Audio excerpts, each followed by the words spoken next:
ఏపీలో జరిగిన వేల కోట్ల మద్యం కుంభకోణంలో రోజు రోజుకు కొత్త విషయాలు వెలుగు చూస్తున్నాయి.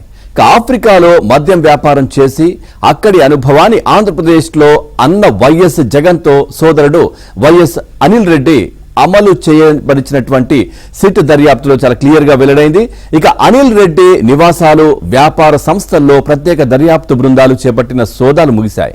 ఇక చెన్నై, మధురై, హైదరాబాద్ లోని 10 చోట్ల 2 రోజుల పాటు జరిపిన తనిఖీల్లో ఏపీ లిక్కర్ స్కామ్ కు సంబంధించి కీలక ఆధారాలు లభించినట్లు సమాచారం.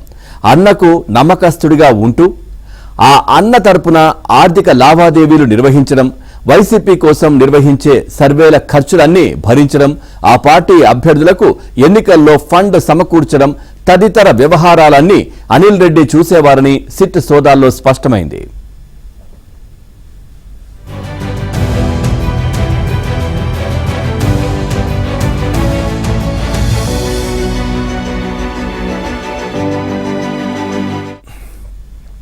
ఆంధ్రప్రదేశ్లో 2019 నుంచి 2024 వరకు మద్యం సరఫరా చేసిన వ్యాపారుల నుంచి తీసుకున్న ముడుపులు అనిల్ రెడ్డి కంపెనీలోకి మళ్లినట్లు సిట్కు సమాచారం అందింది.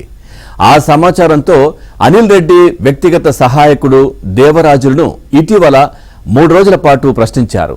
చిత్తూరు జిల్లాలోని శాంతిపురం మండలానికి చెందిన దేవరాజులు చెన్నైలో ఉంటూ చాలా కాలంగా అనిల్ రెడ్డి పిఏగా పనిచేస్తున్నాడు.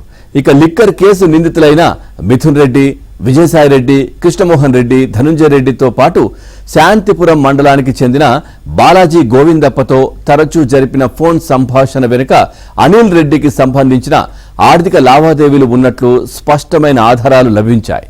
దీంతో చెన్నై, హైదరాబాద్లోని అనిల్ రెడ్డి నివాసాలు, వ్యాపార కేంద్రాలకు సంబంధించి 10 చోట్ల ఏకకాలంలో సిట్ బృందాలు సోదాలు చేశాయి. ఈ కేసుల్లో సిట్ మొదటిసారి జగన్ రెడ్డి రక్త సంబంధీకుడి ఇల్లు, వ్యాపార సంస్థల్లో సోదాలు చేపట్టడం సంచలనం సృష్టించింది.